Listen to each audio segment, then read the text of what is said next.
Naging susi raw ang isang gobernador sa pagsuko ni Pastor Apollo Kibuloy at iba pang akusado. Pero paglilinaw ng gobernador, hindi niya alam kung saan nagtago ang pastor. Si Benji Dorango sa report. Sa mahabang mensahe ni Attorney Israelito Torion sa Facebook matapos mapasakamay ng mga otoridad si religious leader Apollo Kibuloy, una niyang pinasalamatan si Davao del Norte Governor Edwin Hubahib. Si Hubahib ang tumulong kay Kibuloy na makalapit sa ISAF para sa kanyang pagsuko. Ibig sabihin, siya ang unang taong nakaalam na susuko na si Kibuloy. August 30 o ikapitong araw ng paghahanap ng mga pulis sa religious leader, kinakausap na ni Torion at BOD ng KOJC si Hubahib. Na gusto nilang makipag-negotiate sa ISAF, Philippine Army. Ito yung panahon isang araw na naguhukay ang PNP Pro 11 para matukoy ang mahiwagang heartbeat sa ilalim ng JMC at pagpasok na iba pang gamit na hindi nagustuhan ng KOJC members. Ayaw niya sana makialam pa para di na madamay pa sa umiinit na kontrobersya, pero kinabukasan, muling nakipagpulong sa kanya ang grupo ni Torion. Nakikiusap na kung pwede silang matulungan. Noong succeeding na tumatawag sila sa akin na kung sana matulungan sila na makipag-dialogue sa Philippine Army. So, doon ako nag-umpisa na gumawa ng hakbang na nilapitan ko ang assigned na battalion commander dito sa 60IB. Siya si Lieutenant Colonel Jovely Carmel Cabading ng AFP 60th Infantry Battalion. At sinabi ko na mayroong isang confidential dialogue na gusto ng Board of Directors ng QGC through Attorney Bobit Torion. So doon po nag-umpisa na nag-facilitate po tayo.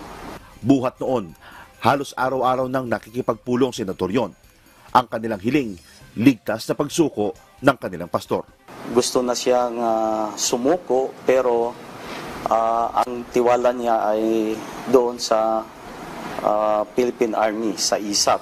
Bukod sa kaligtasan ni Kibuloy, may isa pa silang hiling. Nabanggit ito sa press con ni DILG Secretary Benher Abalos. Natatawa ako. Pero wala akong alam, ha. Pabayaan mo na si Chief magsabi. Ano sabing kondisyon? Dalawa yung kondisyon niya. Number one, ayaw niyo makita si Nick Torre. Yan ang naman gusto niya. O narinig niyo, ha? Ang kondisyon daw, ayaw daw niya makita ang mukha ni General Nick Torre. Mga 7 beses na meetings muna ang lumipas bago nabuo ang magiging plano. Bagamat sa isang bahay sa Davao City ginagawa ang meeting, hindi raw alam ni Hubahib kung saan nagtatago ang pastor. September 7, Sabado ng huling araw ng negosasyon ng AFP at grupo ni Kibuloy. Dito na pag-usapan kung paano ilalabas sa pinagtataguan ng pastor. Yun ang parang semi-final namin na nag-uusap at ang napag-usapan na maghintay ang ISAF sa final decision ng Board of Directors at ni Attorney Torion na sila mismo ang magdala kay Pastor Kibuloy.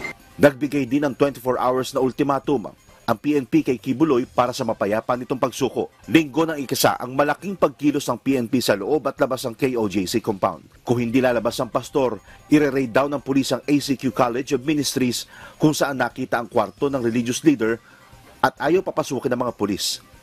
Wala pang nakakalam ng pagsuko mano ni Kibuloy. Pero 5:06 ng hapon, nakita pa ng media si Torion na nagmamadaling pumasok sa KOJC compound. Hindi na siya muling nakita pang lumabas ng gate. Pagkagat ng dilim, araw din ng linggo, lumutang na sa social media ang litratong ito ni Kibuloy kasama si Torion at isa pang lalaki. Napasa kamay na ng mga otoridad si Kibuloy, base na rin sa kumpirmasyon ni DILG Secretary Benher Abalos. Marami na ring rebelde ang sumuko kay Hubahib at pinagpapasalamat niya ang pagtitiwala sa kanya ng kampo ni Kibuloy. Wala daw silang personal na relasyon ng pastor, pero naging kliyente na rin siya minsan ni Torion.